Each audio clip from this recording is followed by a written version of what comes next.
Assalamualaikum warahmatullahi wabarakatuh. Perkenalkan, nama saya Tri Yulia Damayanti dari kelas D3 Analis Kesehatan. Di sini saya akan menjelaskan teknik pembuangan data dengan cara Dickson. Disimak baik-baik ya, semoga dapat bermanfaat. Metode Dickson ini biasanya digunakan pada data tunggal. Nah, seperti pada contoh berikut. Nah, di sini ada datanya ya. Nah, ada beberapa langkah yang harus diperhatikan. Langkah pertama itu data diurutkan. Mengurutkan datanya itu dari data terkecil sampai data yang terbesar. Caranya yaitu kita blok, kemudian kita pilih di pojok kanan atas, sort and filter, lalu pilih sort small to large. Kemudian kita continue with the current selection, kemudian oke. Nah, sudah terurut dari data yang terkecil sampai data yang terbesar. Setelah itu, kita perhatikan jumlah data. Nah, di sini jumlah datanya ada 7. Setelah itu, kita masukkan di sini data pertama yaitu X1, data kedua X2, data yang ketiga X3,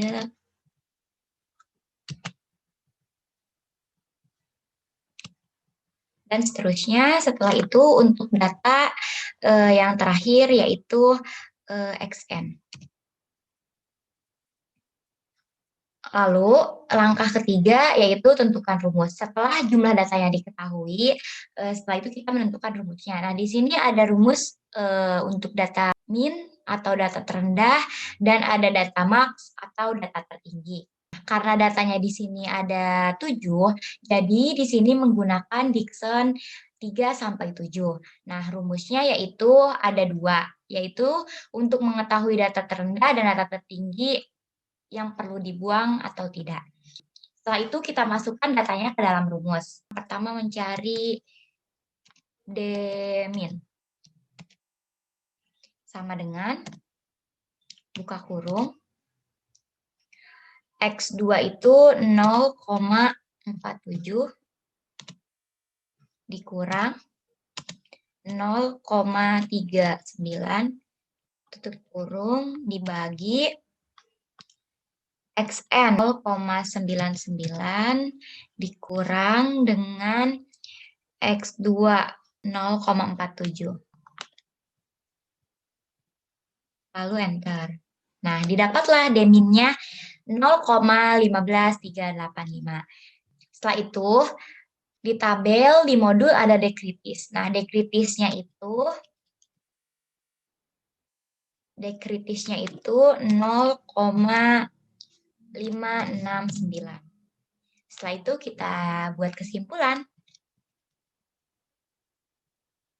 Kesimpulannya D-min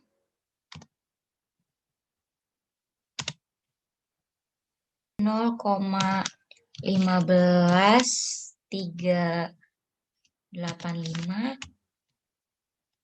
lebih kecil dari dekritis.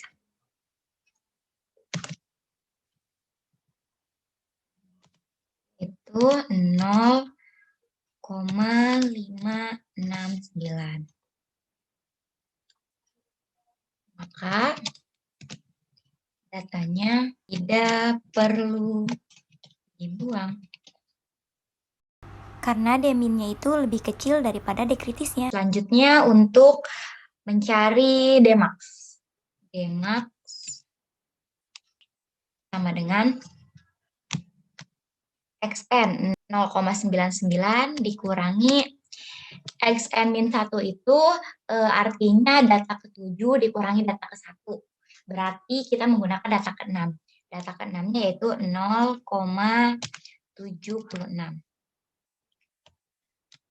Kemudian dibagi dengan XN 0,99 dikurangi X1 0,39. Lalu enter. Nah, didapatlah Dmax-nya. Untuk dekritisnya itu sama ya, 0,569. Karena menggunakan data yang sama. Nah, jadi di sini kesimpulannya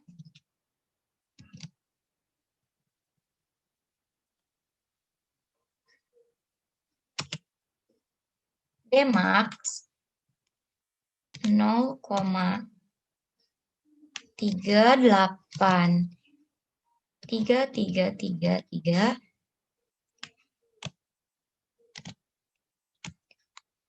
kurang dari dekritis,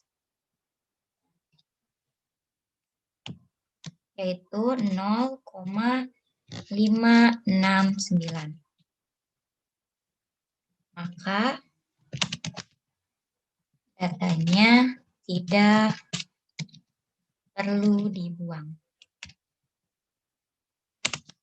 Nah, datanya tidak perlu dibuang karena Dmax-nya lebih kecil daripada dekritisnya. Nah, jika D-min atau Dmax-nya lebih besar daripada dekritis, maka data tersebut harus dibuang. Nah, terus diuji kembali setelah dibuang. Misal, nih, di sini ada data ke-1 sampai data ke-7. Di sini nanti misalkan D-min-nya lebih besar daripada dekritisnya.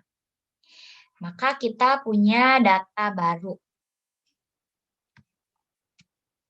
Jadi kita punya data baru di sini.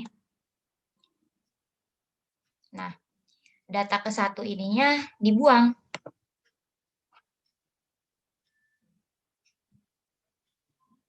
Maka data ini jadi data ke-1, data kedua, data ketiga, data keempat, data kelima, data keenam. Setelah itu di sininya X1, X2, X3, dan Xn. Jika ada data yang dibuang, harus diuji lagi sampai tidak ada data yang perlu dibuang. Jika saat pertama menguji tidak ada data yang perlu dibuang, maka data tersebut aman. Tetapi jika ada salah satu antara D-min atau Dmax itu lebih besar daripada dekritis, maka perlu menguji kembali data berikutnya setelah data dibuang. Nah, cukup sekian teknik pembuangan data dengan metode Dickson. Kurang dan lebihnya saya mohon maaf. Assalamualaikum warahmatullahi wabarakatuh.